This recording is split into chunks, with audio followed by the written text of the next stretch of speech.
sijja kugamba nti nepate nini etakola ki, but whatever abaana kye batalina kuwulira, tuli bakyala abazadde, abaana baffe tugenda kubanyonyola ki.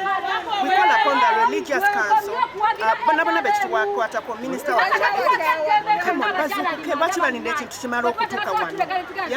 Twandibadde tutuula ne tutuula waffe, naye lwaki bakirinda tumale okutuuka. Tumanyi nti okwekalakasa kibi, but we are doing a very peaceful demonstration. Tutambula n'abakyala tulwanirira ddembe ly'abakyala. Sifaayo whatever transpire between Bugingo ne mukyala we, ebyo byabwe, naye ebyabwe balikume nga byabwe, batusaasire abaana baffe balabe kye balina okulaba, abaana baffe bafune kye balina okufuna. Kuba abazadde bangi bakwata abaana ne babasindika mu kyaki. But honestly, I even wonder kyekyo kyebeera mu kyaki ez'abalokole nti balina kunyinya byabwabwe biki. Ekyo simanyi anaaziramu ansa, naye kyendaba kyekyo tusimbudde tugenza ku palamenti. Mukama atuyambe tutuuke nga tetutaganyiziddwa. Ate kino sikikola ng'omuyimbi, sikikola ng'omukulembeze w'abayimbi, kikola nga Sophie Gombya, omuzadde omukyala alumirirwa eddembe ly'omukyala. I am fighting for a woman. Mwagala akole ki?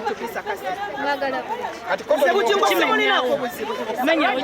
Kino tetuli ku Bugingo, tuli ku government institutions zikole kye zirina okukola.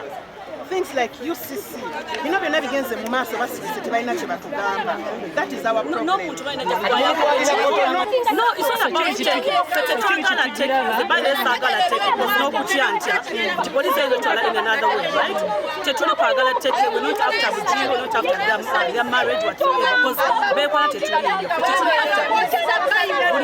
Wabachaka abazadde malwaliro eyo Bugingo alime bala balowooza nti kyebagwenga naawe ne bababa bwe bajja kujja bakibavube kujja mu maaso tegeera bw'obeera ogamba nti omukyala alina fesitula oba naba n'emyaka 10 n'engula pamba n'engula cotton, it is not right. Because bangi tutereka abalwadde lwekyabeeko bangi abalwadde naye nga tebavaayo balangira obulwadde bwe balina right now.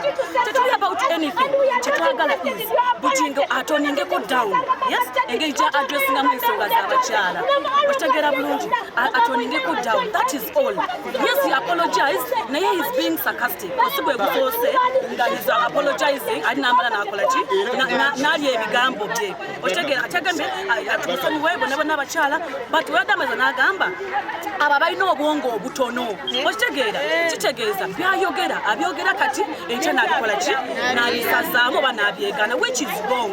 Kyetusaba gavumenti okutuyamba is bapasita bonna abalina amakanisa ag'enjawulo boogera bawa examples naye si ku maka gaabwe okitegeera toyinza kuba eno nyambula ng'omukyala kibi omukyala ono yali amwebaseeko nemuzaalamu abaana atali omu abatali babiri nga nziramu mbagamba nti sirina buzibu na Bugingo, sirina buzibu na mukyala, whatever transpire between them it is okay. Tetugenda wa Bugingo ku kyati ntumutwalira cotton, I cannot do that. Naye twagala genda speaker kumutwalira yadde nga batuganya okufuluma gate saawa zino kisobola okugendayo any other time tumutwalire gera nziramu nga ngamba bwe nti babaganye batugambe gate yibuzire tunulako waggulu n'abasirikale kati kizoke manyi kijja kutuuka speaker kijja kutuuka omukulu wa UCC tukusaba otuyambe ozukuke okwasaganye